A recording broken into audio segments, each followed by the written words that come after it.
How we doing, everybody? Matthew back with you again. We're gonna try this again for about the seventh, eighth, ninth time now. I don't know how many times it's been. I'm tired trying to make this video.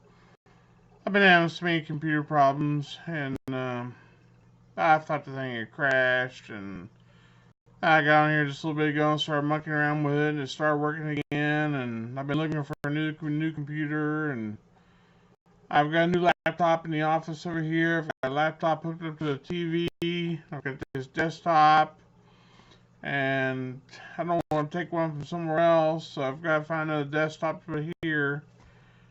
And my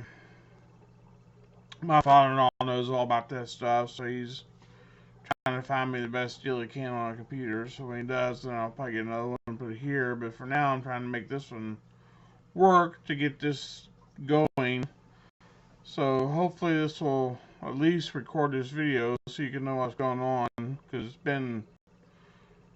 it's happened a few days ago, so I've been trying to get this done since then.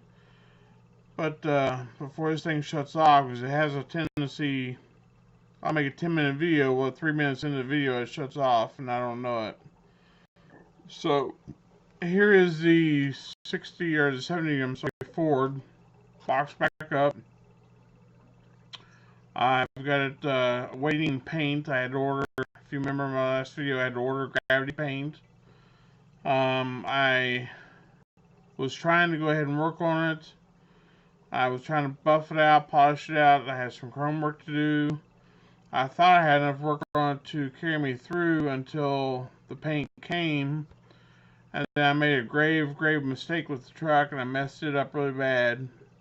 And I'll tell you about that here in a second. But then I decided, well, since I have to wait on paint to fix that as well, I'll just box up and move on to my next build, which I had planned out. But I couldn't do that build either because the paint for that build is coming with the paint for this build. So I had to switch and go to a whole different build that I hadn't even decided on one. I just had to go pick one out. So I'm working on something totally different now. But what I've done to this truck was, I was in the buffing and polishing stages. I was going through my, let's see mine here, I was going through my Tamiya compounds. And I used just a touch of red because I had a couple bigger scratches there. So I used just a touch of this. And it looked really good when I got done. And I went on to my blue.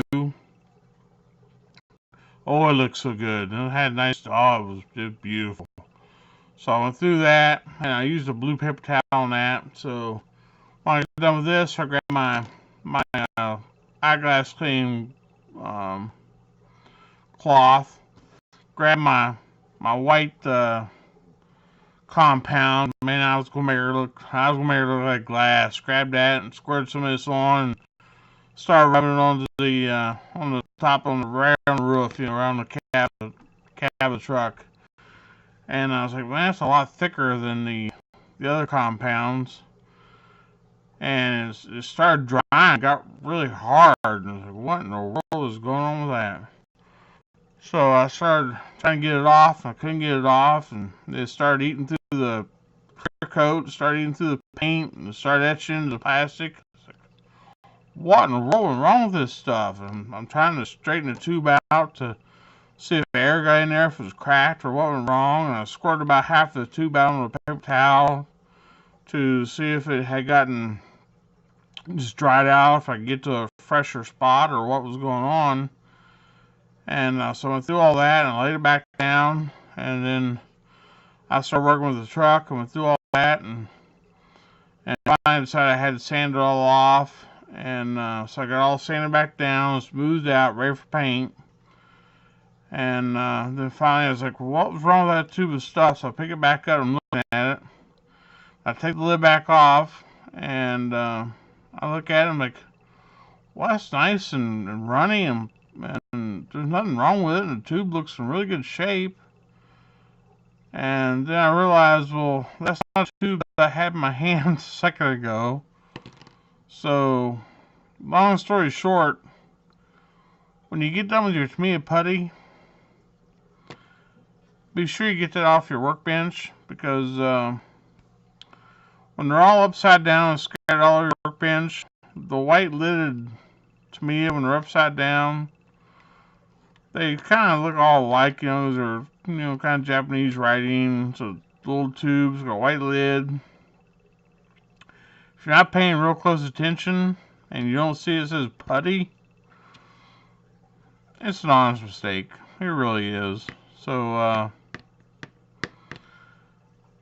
when you're in the final stages and you no longer need the putty, just put this away somewhere. I usually do. I don't know why this was on my workbench. It shouldn't have been. I usually keep it put away. But had I gotten into this tube, we'd have been all good. But I didn't make it that far.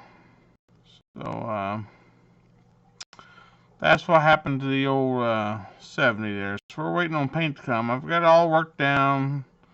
All I do is just put some tape around there and shoot some green on.